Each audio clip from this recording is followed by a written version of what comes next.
প্রিয় ব্রাহ্মণবাড়িয়ার তরুণ প্রজন্ম, দাড়ি কাটা ভাইয়েরা, আমার মা বোনেরা, বিভিন্ন শ্রেণী পেশার মানুষ আজকে এখানে উপস্থিত হয়েছেন। আপনাদেরকে একটা দীর্ঘ ধরনের প্রস্তুতি নিতে হবে। আপনাদেরকে সচেতন থাকতে হবে, সতর্ক থাকতে হবে। আপনারা দেখেছেন মাইস্কুলে যখন অনাকাঙ্ক্ষিত ঘটনাটি ঘটেছে, আমরা ভেবেছিলাম কৃষিরামের পতন হচ্ছে, কিন্তু আমরা দেখতে পেলাম মাইস্কুলের ঘটনাকে পুঁজি করে আবার আওয়ামী লীগ পুনর্গঠিত হচ্ছে। প্রিয় ব্রাহ্মণবাড়িয়াবাসী, আমাদের প্রতিবাদ বিরোধী প্রত্যেকটি রাজনৈতিক দলকে আহ্বান করব, বাংলাদেশের স্বার্থে, আপনার রাজনীতির স্বার্থে, বৃহৎ বাংলাদেশের স্বার্থে কৃষিবাদ বিরোধী প্রত্যেকটি রাজনৈতিক দলকে ঐক্যবদ্ধভাবে আওয়ামী লীগকে মোকাবেলা করতে হবে। একই সাথে সাথে একই গণতান্ত্রিক উত্তরণের জন্য আমরা যে সংস্কার প্রস্তাবগুলো দিয়েছি, এই সংস্কার প্রস্তাবের আশু বাস্তবায়নের মধ্য দিয়ে একটি গ্রহণযোগ্য নির্বাচনের দিকে যেতে হবে। সেটির পূর্বে দৃশ্যমান বিচার এবং সংস্কার নিশ্চিত করতে হবে।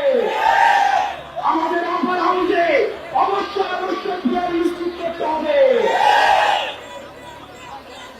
প্রিয় ব্রাহ্মণবাড়িয়াবাসী, আমাদের অতীতের শাসকরা আমাদের একটা ভঙ্গুর স্বাস্থ্য ব্যবস্থা দিয়ে দিয়েছে।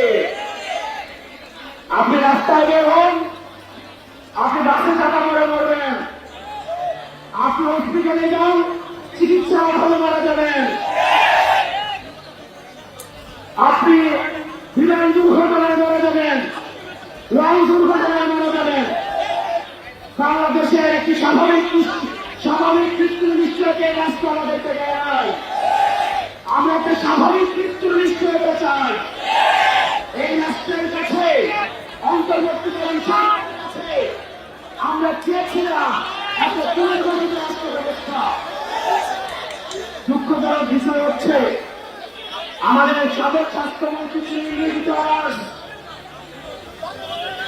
আমাদের বর্তমান স্বাস্থ্যমন্ত্রী হচ্ছে বাংলায় আবাস।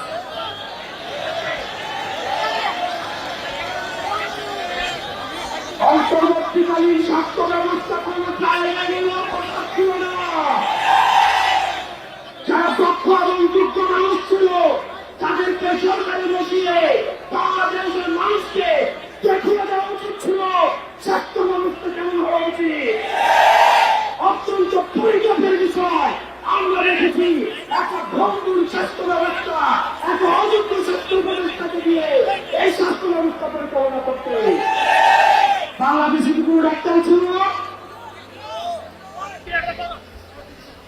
অযোগ্যতা, অব্যবস্থাপনা, একটা ক্লাসিক এক্সাম্পল সেট করে দেওয়া হয়েছে এই স্বাস্থ্য ব্যবস্থার মধ্যে দিয়ে। আমরা একটা ভালো শিক্ষাখাত চেয়েছিলাম, একটা ভালো নির্বাচন ব্যবস্থা চেয়েছিলাম, আমরা একটা রাষ্ট্র ব্যবস্থা চেয়েছিলাম। ব্রাহ্মণবাড়িয়াবাসী, আমরা কথা দিচ্ছি, আমরা যদি ঐক্যবদ্ধ থাকি তাহলে আমি ইতিহাস করব। আমরা যে জালিমের শাসন রয়েছে সেটি উঠে গিয়ে আমরা ইতিহাসের শাসন ব্যবস্থা নিশ্চিত করব। সবার জন্য আমরা সবার অধিকার, ইনসাফ, স্বচ্ছতা, তাই জনদের বাংলাদেশ আমরা গঠন করব। আপনারা সবাই ভালো থাকবেন, সুস্থ থাকবেন। আমার বাড়ি কুমিল্লা, এই ব্রাহ্মণবাড়িয়াতে আমাদের দ্রুতপূর্ণ সম্পর্ক রয়েছে। আমাদের পারিবারিক ব্যবসা, আমাদের পারিবারিক বিভিন্ন ধরনের আত্মীয়, আমাদের নিজস্ব ব্যবসা এই ব্রাহ্মণবাড়িয়াতে রয়েছে। দীর্ঘ অনেক বছর ধরে ব্রাহ্মণবাড়িয়ার সাথে আমাদের যোগাযোগ আছে। আমরা একই সাথে কুমিল্লা ব্রাহ্মণবাড়িয়ার যে দ্রুতপূর্ণ সম্পর্ক সেটিকে আরো সুসংগঠিত করার মধ্য দিয়ে আমরা একটা পুনর্গঠিত বাংলাদেশ গড়ার ক্ষেত্রে এই ব্রাহ্মণবাড়িয়াবাসী, বৃহত্তর কুমিল্লা অবশ্যই বৃহত্তর অবদান রাখবে।